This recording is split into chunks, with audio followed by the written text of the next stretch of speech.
Polycystic ovarian syndrome. হ্যাঁ, একটা hormonal জনিত সমস্যা। আসুন জেনে নিই আমাদের এই রোগগুলো আছে কিনা।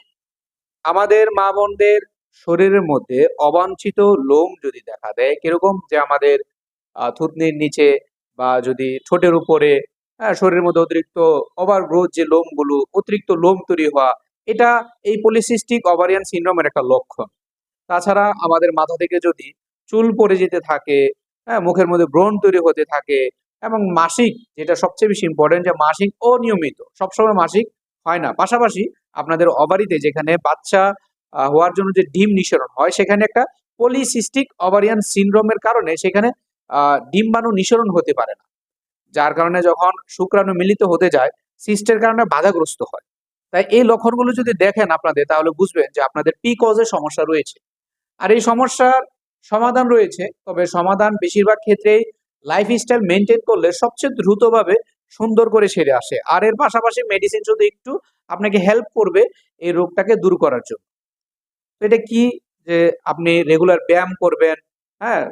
যে কিছু স্পেসিফিক ব্যায়াম আছে যেমন বাটারফ্লাই ব্যায়াম, হ্যাঁ? এবং আমাদের ২ পা যে হাঁটুর উঠা-নামা করার দ্বারা আমি আপনাদেরকে স্ক্রিনের মধ্যে দেখিয়ে দিব যে এই ধরনের ব্যায়ামগুলি কিরকম হয়। এই ব্যায়ামগুলো যদি রেগুলার করতে থাকেন, তাহলে এইখান থেকে যে সিস্ট গুলো আস্তে, আস্তে সরে আসে, হরমোনাল লেভেল গুলো আস্তে, আস্তে নিয়ন্ত্রণে আসে এবং এর পাশাপাশি আপনারা যদি খাবার, ফাইবার জাতীয় খাবার বেশ ভালো করে খেতে থাকেন, শাকসবজি, ফলমূল এগুলো যদি খান, তাহলে আল্লাহর রহমতে অনেকটাই এই রোগগুলো হওয়ার চান্স কমে যাবে এবং আস্তে, আস্তে নির্মূলের দিকে যাবে।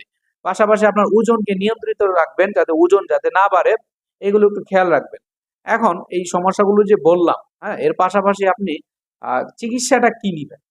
আশেপাশে তো অনেক চিকিৎসা চলতেছে। আপনি কি ধরনের চিকিৎসাগুলো নিবেন? আমাদের মা-বোনরা এই ক্ষেত্রে সবথেকে বেশি ভুল করে যে তারা আ অন্যান্য পেথির দিকে মুভ নেয় এবং দেখা যায় রোগটা ভালোভাবে সারেও না।